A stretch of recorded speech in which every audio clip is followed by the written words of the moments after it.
Chance നമുക്ക് അടുത്ത ചുരിദാറിന്റെ video ആണ്. അടുത്ത ഡിസൈൻ എന്ന് പറയുന്നത് ജോർജറ്റ് ഫാബ്രിക് ആണ്. ഇത് എനിക്ക് തോന്നുന്നു ജോർജറ്റ് എന്ന് പറയുന്നത് എല്ലാവർക്കും തന്നെ ഇഷ്ടപ്പെട്ട ഒരു പാറ്റേൺ ആട്ടോ. റഫ് ആയിട്ട് യൂസ് ചെയ്യാം. ഇതിലാണെങ്കിൽ പ്രത്യേകിച്ച് അങ്ങനെ ഭയങ്കര ബീഡ്സോ കാര്യങ്ങളൊന്നുമില്ല. ചെറുതായിട്ടൊരു സീക്വൻസ് വർക്ക് പോയിട്ടുണ്ട്. അത് ചെറുതായിട്ടൊന്ന് ഹൈലൈറ്റ് ചെയ്യാൻ വേണ്ടി മാത്രമേ കൊടുത്തിട്ടുള്ളൂ. മെയിനായിട്ട് ത്രെഡിന്റെ തിക്കായിട്ടുള്ള വർക്കാണ് കൊടുത്തിരിക്കുന്നത്. അപ്പോൾ ഇതും ആ ഒരു വർക്കിന്റെ ഫിനിഷിങ്ങും കളേഴ്സും അങ്ങനെയൊക്കെ നോക്കിക്കഴിഞ്ഞാൽ ഭയങ്കര ബഡ്ജറ്റ് ഫ്രണ്ട്ലി എന്ന് പറയാം കേട്ടോ. പിന്നെ ദുപ്പട്ടയ്ക്കകത്തും ഇതുപോലെ കോമ്പിനേഷനിൽ വർക്ക് കൊടുത്തിട്ടുണ്ട്. പീച്ചിന്റെ പിങ്കിൻ്റെ കോമ്പിനേഷനിലാണ്. അപ്പോൾ ഇതിൻ്റെ അകത്ത് കുഞ്ഞായിട്ട് ഇങ്ങനെ സീക്വൻസിന്റെ സെൻറ്ററിൽ കൂടെ ഹാൻഡ് വർക്ക് പോലെ തന്നെയാണ് ചെയ്തേക്കുന്നത്. അപ്പോൾ അതുകൊണ്ട് തന്നെ നല്ല രസമാട്ടോ കാണാൻ. നമുക്ക് ആ ഒരു ഒറിജിനൽ ഹാൻഡ് വർക്ക് നന്നായിട്ട് നല്ല കൂടിയ റേഞ്ച് ചെയ്യിപ്പിക്കുന്ന ഒരു ലുക്ക് കിട്ടും ഇതിന്. പെട്ടെന്ന് അടുത്ത് നോക്കിയാൽ മാത്രമേ ഉള്ളൂ സീക്വൻസിന്റെ ഇതാണെന്നുള്ളത് മനസ്സിലാവുള്ളൂ. അല്ലെങ്കിൽ നമുക്ക് ആ ഒരു കട്ട് ബീഡ്സിന്റെ ഒരു ലുക്ക് ആട്ടോ കിട്ടുന്നത്. അപ്പോൾ ഇത് നെക്കിൽ മാത്രമാണ് ഈ ഒരു വർക്ക് കൊടുത്തേക്കുന്നത്. ഇതിൻ്റെ അകത്ത് കാണുന്നേക്കാളും എനിക്കൊന്ന് യെല്ലോ നേരിട്ട് കാണാൻ കുറച്ചുകൂടി ഭംഗിയാണ് കേട്ടോ. നല്ല ലെങ്തിയാണ്. ഇതിന് ഏകദേശം ഒരു 49 എബോ ലെങ്ത് ഇട്ട് തയ്ക്കാൻ കിട്ടും. ബോട്ടം വിത്ത് ലൈനിങ് ആണ്. ദുപ്പട്ട 2.5 നമുക്ക് ലെങ്ത് ഉണ്ട് കേട്ടോ. പിന്നെ നമ്പർ വരുന്നത് G977, റേറ്റ് 1190 മാത്രമേ ഉള്ളൂ. 1196. അപ്പോൾ ഇതും എല്ലാവർക്കും ഇഷ്ടപ്പെട്ട കുറച്ച് കളേഴ്സ് മാത്രമാണ് ഇതിൽ സെലക്ട് ചെയ്തേക്കുന്നത്. അപ്പോൾ ഈ ഒരു കളർ വരുന്ന പറഞ്ഞാൽ ഒരു ലൈറ്റ് ലാവണ്ടറിൻ്റെ ഒരു ടോണാണ്. ഇതിൻ്റെ അകത്ത് കാണുന്നേക്കാളും കുറച്ചുകൂടെ നല്ല ഷെയ്ഡാട്ടോ. കുറച്ചുകൂടെ നല്ല തെളിഞ്ഞ ഒരു ലാവണ്ടറാണ്. കോമ്പിനേഷൻ ഇതും പീച്ചിൻ്റെ ഒരു കോമ്പിനേഷനാണ് കൊടുത്തേക്കുന്നത്. അപ്പോൾ ആ വർക്കിനൊക്കെ ആ ഒരു ഫിനിഷിംഗ് കാണാൻ നല്ല രസമാട്ടോ. നെക്കൊക്കെ കറക്റ്റ് ആയിരിക്കും. നമ്മൾ കട്ട് ചെയ്യുമ്പോഴത്തേനും കറക്റ്റ് നെക്ക് തന്നെ കിട്ടും. ദുപ്പട്ടയ്ക്കകത്തും ഫുൾ വർക്കുണ്ട്. നല്ല ലെങ്തി ആട്ടോ. ബോട്ടം വിത്ത് ലൈനിങ് ആണ്. നമ്പർ വരുന്നത് G975, റേറ്റ് 1196.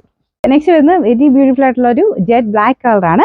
ബ്ലാക്കിലോട്ട് പീച്ചിന്റെ കോമ്പിനേഷൻ എന്ന് പറയുന്നത് ഒരു രക്ഷയിലോട്ട് ഭയങ്കര രസമാണ് കാണാനായിട്ട്. അപ്പോൾ ഇതും സെയിം വർക്കും കാര്യങ്ങളൊക്കെ സെയിം തന്നെയാണ്. നല്ല ലെങ്ത് ഉണ്ട്. ഇതുണ്ടല്ലേ, മടക്കി വെച്ചിട്ടാണെങ്കിൽ പോലും ഇതുപോലെ ഫുൾ ലെങ്ത് ആയിട്ട് തന്നെ എനിക്ക് കിടക്കുന്നുണ്ട്. പിന്നെ ദുപ്പട്ടയ്ക്കകത്തും സെയിം വർക്ക് തന്നെ വരും. ഇത് രണ്ട് സൈഡിലോ എങ്ങനെ ഇട്ടാലും നല്ല ലെങ്ത് തന്നെ കിട്ടും കേട്ടോ. നല്ല ബ്ലാക്ക് കളറാണ്. പിന്നെ ബോട്ടം വിത്ത് ലൈനിങ് സാറ്റിൻ സിൽക്കാണ്. Number G976, rate 1196. അടുത്ത കളർ വരുന്നത് ഒരു പിങ്കിന്റെ ഷെയ്ഡാട്ടോ. ഇതിൻ്റെ അത് കുറച്ച് പീച്ച് പോലെയാണ് കാണുന്നത്. ശരിക്കും നേരിട്ട് കാണാൻ പിങ്കിൻ്റെ ഒരു ഷെയ്ഡാണ്. നല്ല രസമാട്ടോ. പിന്നെ അതൊരു കറക്റ്റ് കളർ, അതിൻ്റെ ഭംഗി ശരിക്കും കിട്ടുന്നില്ല. അപ്പോൾ കൊണ്ട് ധൈര്യമായിട്ട് എടുത്ത് നമുക്ക് നേരിട്ട് കാണുമ്പോഴത്തേനും എന്തായാലും നിങ്ങൾക്ക് ഇഷ്ടപ്പെടും. പിന്നെ ആ ഒരു കളറാണെങ്കിലും മുഖത്തിന് പെട്ടെന്ന് നമുക്കൊരു തെളിച്ച കൂടുതൽ വരും. എല്ലാ കളറുകാർക്കും ചേരുന്ന ഒരു ഷെയ്ഡാട്ടോ ഇത്. ഒത്തിരി അങ്ങ് ഡാർക്കും അല്ല, എന്നാൽ തീരെ ലൈറ്റും ഇല്ലാത്ത നല്ല ഭംഗിയുള്ളൊരു പിങ്കിഷ് പീച്ച് എന്നൊക്കെ പറയുന്ന ഒരു കളർ. നമ്മൾ പീച്ചല്ല, പിങ്കിൻ്റെ ഒരു മിക്സ് ആയിട്ടുള്ള ഷെയ്ഡ് തന്നെയാണ്. സെയിം തന്നെ കോമ്പിനേഷൻ കൊടുത്തിട്ടുണ്ട്.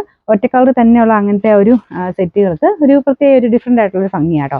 പ്രത്യേകിച്ച് ജോർജറ്റോട് ആകുമ്പോഴത്തേനും നമുക്ക് അത് തയ്ച്ചിടുമ്പം ഒരു പ്രത്യേക എടുപ്പ് കിട്ടും. ശരിക്കും നിങ്ങൾക്ക് ഒരു ഫംഗ്ഷൻ വെയർ ഇടയ്ക്ക് യൂസ് ചെയ്യാൻ നല്ല ഐറ്റം കേട്ടോ. ബോട്ടം വിത്ത് ലൈനിങ് ഒക്കെ ഉള്ളതായതുകൊണ്ട് കറക്റ്റ് കളർ തന്നെ നമുക്ക് തയ്ക്കുമ്പോഴും കറക്റ്റ് കളർ തന്നെ കിട്ടും. ബോട്ടത്തിനും ലൈനിങ്ങിനും ഒക്കെ ആ ഒരു സാറ്റിൻ സിൽക്കിൽ സെയിം കളർ തന്നെയാണ് വെച്ചേക്കുന്നത്. പിന്നെ നമ്പർ വരുന്നത് G974, റേറ്റ് 1196. അഞ്ചാമത്തെ കളർ വരുന്നത് നല്ലൊരു ലാവണ്ടർ ഷെയ്ഡാണ് കേട്ടോ. വൈനും ലാവണ്ടറോടെ മിക്സ് ആയിട്ടാണ് ഈ ഒരു കളർ വന്നേക്കുന്നത്. ഇതിൻ്റെ അതും ആ ഒരു പീച്ചിൻ്റെ കോമ്പിനേഷനുള്ള വർക്ക് നല്ല ഭംഗിയായിട്ട് നിൽപ്പുണ്ട്. ഇതൊക്കെ നല്ല തിക്കായിട്ടാട്ടോ വർക്ക് വരുന്നത്. ഞാൻ പറഞ്ഞു തരാറുണ്ട്. ഇതിൻ്റെ ഒരു വർക്കിൻ്റെ തിക്നെസ്സിനൊക്കെ അനുസരിച്ചാണ് റേറ്റ് കൂടുതലും കുറവും വരുന്നത്. അപ്പോൾ ഇത് മെറ്റീരിയൽ യൂസ് ചെയ്തിരിക്കുന്നതാണെങ്കിലും നല്ല ഫാബ്രിക്കാണ്.